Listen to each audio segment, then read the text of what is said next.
Right, well, today we're talking about work, and first question that pops up just a moment ago was, does Jesus enjoy his job? Did he? Well, you could say Jesus didn't seem to work. He hung about chatting to people, telling stories, healing, miracles, all that sort of thing. But he didn't start that till he was about 30. So it's pretty likely that for a good 15 years or so, Jesus worked.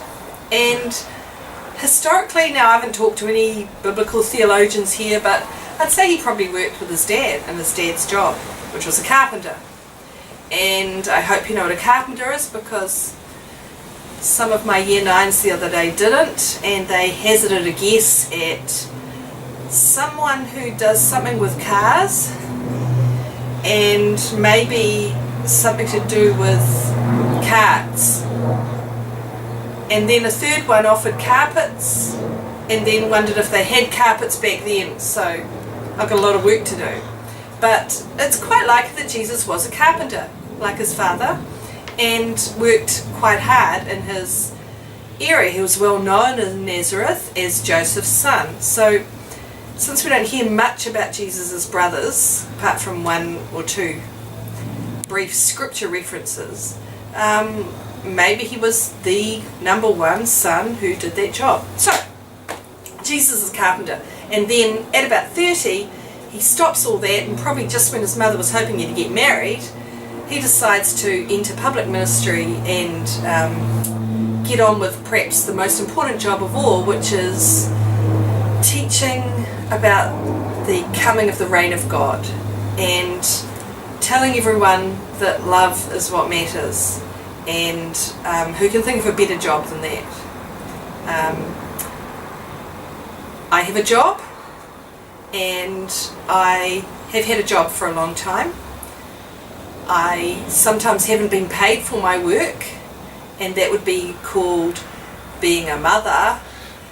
When I was at home for several years when raising my children, and that was the most fun of all, so I can't complain about the lack of money because I had a good time.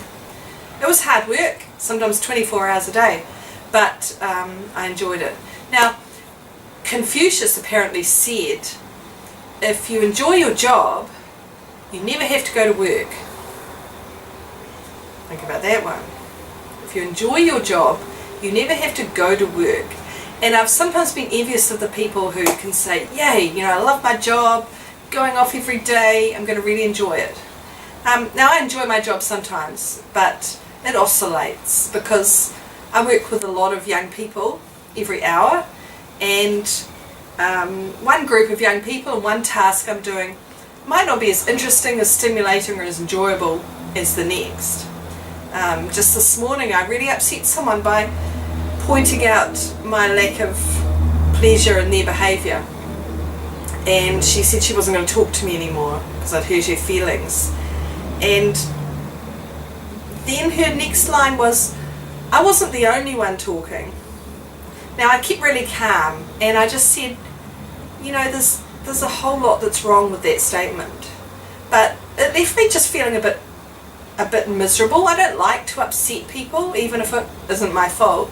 And I walk away thinking, I hate this job. And then the next lesson, I have my juniors coming in, and we're making these buddies. I'll show them to you when they're done, for Buddy Day in November. And it's all about how you embrace a child. It takes a village to raise a child, and they're making these buddies, and they get these big cutouts, and they turn them into people, and they care for them, they give them a story, and then we send them off for a day with someone at a job, and they have to say goodbye to their buddies. And then I think, gosh, I love my job. That was great fun. It was really creative and stimulating, and they're all engaged, and so my job can be a bit like this. The thing is, whether it's you do your job to get money to pay the bills, or you do your job because it's something you love, what's important is how you're feeling inside yourself. Sometimes the work that you do that's most fulfilling is not paid at all, like volunteer work. The work I do to get ready for Mass on Sunday, making PowerPoints, preparing music, it's work, it's hard work, but it's quite enjoyable as well, and so it's fulfilling. If I'm collecting pots and pans and plates for a family at school that's had a fire, that's not part of my job, but it does make you feel good. So you've got to look for things to do that nourish you, and at the same time you've got to get on and earn the money to pay the bills. That's real life, you know. We can't all go into public ministry and tell people about God and hope that'll cover us. Anyway, job opportunities there, you know, it's only around for 3 years, and then you know what happened there. So we're nice and safe in our jobs here, but the thing is to look for the opportunities that make it worthwhile, no matter what job it is. And my daughter's been having a bit of a gap year after university, making Subway sandwiches. She makes pretty damn good Subway sandwiches and has some regular customers that come in just for her subs. Now she's going to be doing that for the rest of her life, and after 3 years they're still paying minimum wage, so that's not so impressive. But she gives someone a little bit of joy each time they come in. She's friendly, she's kind, she cares about how she lays out her vegetables in that sub. Go to a different shop, watch them just shove it in and try and squash it closed, and they all squirt out the sides. There's any kind of work you do, you can take some pleasure in doing it well. The thing is finding, like I said before, what makes you grow as a person, no matter what kind of work you're doing. Don't let the work you do make you as a person become less, become diminished, become nastier, become more fed up with the world. That isn't good work. It'd probably, I'd say, be better to earn less or do something more mundane if you're going to be a better person, because in the long run